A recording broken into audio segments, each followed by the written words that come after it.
So kind of to update everybody on our table situation, we have had citizens sign up, and we're grateful for that.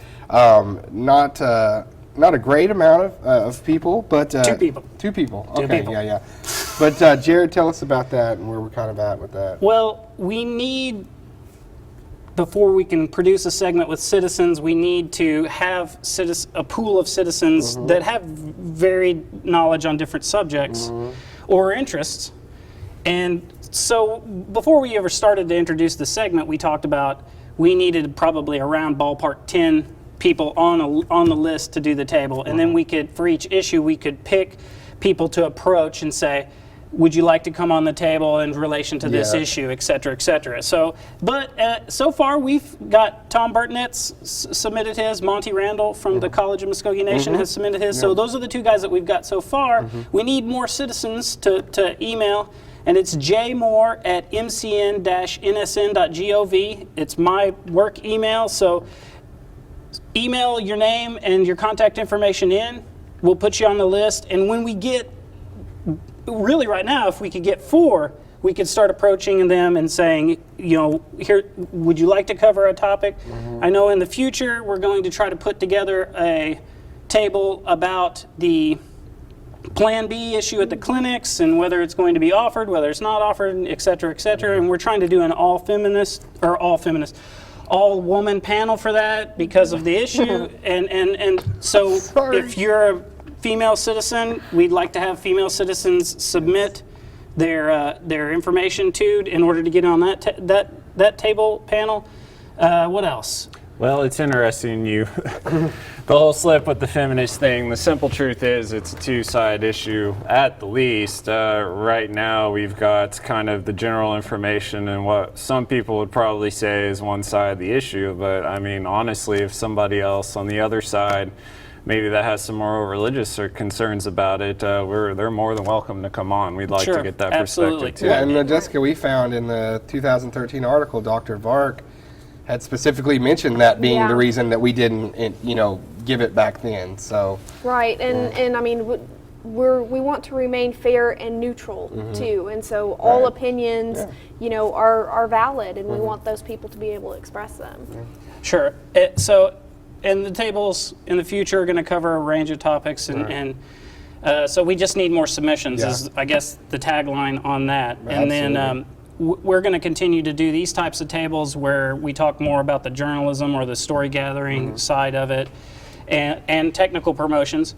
One of the things we're working on in the future for the Native News Today and the video channel for the website when the website launches is a remote unit so that, for instance, one of the most popular videos we have is the forest fire or the prairie fire video that you did where you went out and you got the live report live, as close to live as we could do because we still had to come back and edit everything and upload it. But in the future, we'll be able to go to a location and do a live stream from the production vehicle at the location while the thing is actually happening, whatever the live instance is, or even at groundbreakings and things like that, or if we have a situation where there's live news happening on tribal property somewhere that no one else can get to except for us. So because part of the powers that the Muskogee media got whenever the Freedom of the Press bill passed says that we have the ability to go onto any tribal property and we have access and we can't be denied access in the process of news gathering. So those are some interesting things that are coming up on the tech side, and that's why I was here. Yeah. I noticed one thing on Facebook. There's no shortage of opinions in the comment section anytime we post a story, anything that's up for debate, what have you, even if they want to just give praise on the simple stuff. So, like you said, we've got a few topics in mind, but we're open to whatever. And if you feel one of those people that really likes to comment and get your opinion on there, come on and expound on that. Show your face. Let the citizens get to know you and share your opinion. That's just what this is all about. Yeah, that's the ultimate goal, is to have the table not be a mouthpiece for the government or anybody, but something where citizens can come in and have a discussion amongst citizens that other citizens possibly not in the area can see, in addition to people here, because there are a lot of citizens at large that, because of the nature of the way that the tribe's citizenship is dispersed throughout the nation, they can't get in on like just the community conversations that happen. You know, they may have a community conversation in their area, and most of them have some type of a creek association like the California Creeks Association, where they discuss from that standpoint. But it helps to also hear citizens that are in the locality. That's one of the things, you know, Tom Burtonette that submitted his information, you know, he said, I can do Skype, you know, he's not in the area, but he can Skype and everything else, and we can definitely do that and work out all the technical issues. And that's a venue that's something that's the table can do that really the nation hasn't ever done. Normally what happens is the political officials that want to travel to the at-large citizens and speak to them, but you very rarely have an opportunity for at-large citizens and citizens within the service area to have a meaningful debate, discussion, whatever, you know. So I think it would be, you know, awesome to see have happen. And then for us, we get the bonus of, you know, hosting that as content, which is great for our channel and from a views wise and everything. So Yeah, of course we only have 2 and we like to see more, but that's a huge gift for us, even though is that one of those is an at-large citizen, and of course we'd like to foster that. You, the man himself, being the one to figure that out logistically with Skype and everything. yeah, you know, that's one of the things that we've always tried to do, especially in the video section, is overcome technical hurdles and provide services that people or that citizens don't expect or haven't seen, or you know, because from doing the TV show for so long, and Jason and I have heard like citizen complaints and citizen cheers over every type of possible issue. I don't really remember any complaints. No, that's all we get. Yeah. There aren't cheers at all, Jared. Yeah, no. yeah. No, and you know that's why we are having the table. Yeah. Is because, you know, internet complaints do absolutely nothing. They don't make any kind of headway whatsoever. There's nothing done.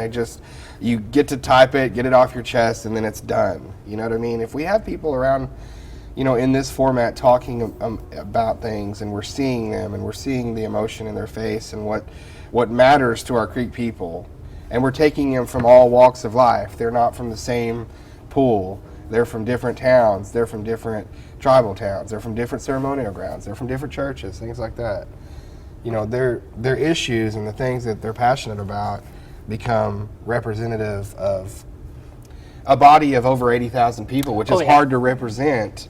So we did it in this way, and that's why we're like, quit saying it online. Yeah. Come and say it to the table. Well, you know? one of the biggest things that we've heard online is that citizens don't have a voice. And it's always the voice of government officials, or the citizens don't agree, and everything like that. Well, this would give an opportunity, you know, a platform for those citizens to come out and voice their concerns. Yeah. You know, maybe even to government officials. Yeah. Well, even though we're a news outlet and we've always tried to serve as a conduit for them, they still go through a filter, and there's a structure there that we've sort of stick to and tried to mix up, but nonetheless, it's us controlling the interview. Right. It's us formatting it after the fact, but this kind of loosens that up, brings them to a level table, and makes them part of the conversation. Yeah, and I think another important factor of that too is that, you know, a lot of times political movements are formatted through discussions that people have amongst their political peers or in their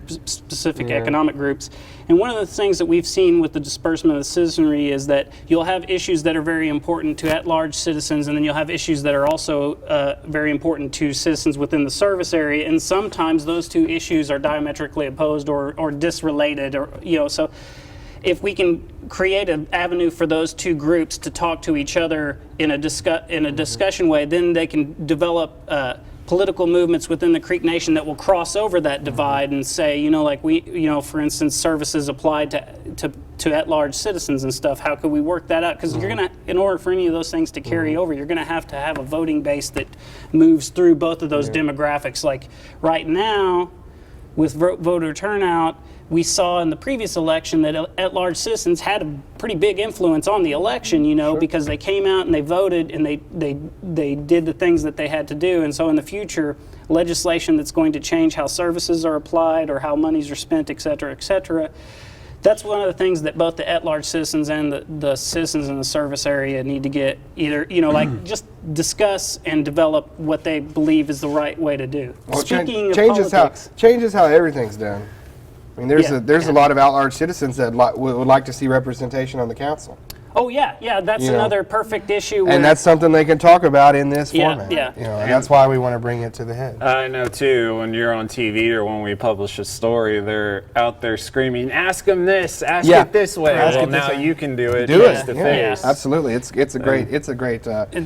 a great tool for sure. Yeah, and and- yeah, transitioning over from, speaking of politics and the internet and everything Yeah. else, Yeah, it's we politics talk on the about- internet, Yeah, yeah. talk about Yeah, absolutely. what Bill John Baker, the introduction he gave. well, yeah, and I think a lot of people may or may not have seen. I know we all had looked at it, but the Facebook post from the Cherokee Principal Chief Bill John Baker introducing Bill Clinton, a former president of the United States, at he was making an appearance in Tulsa.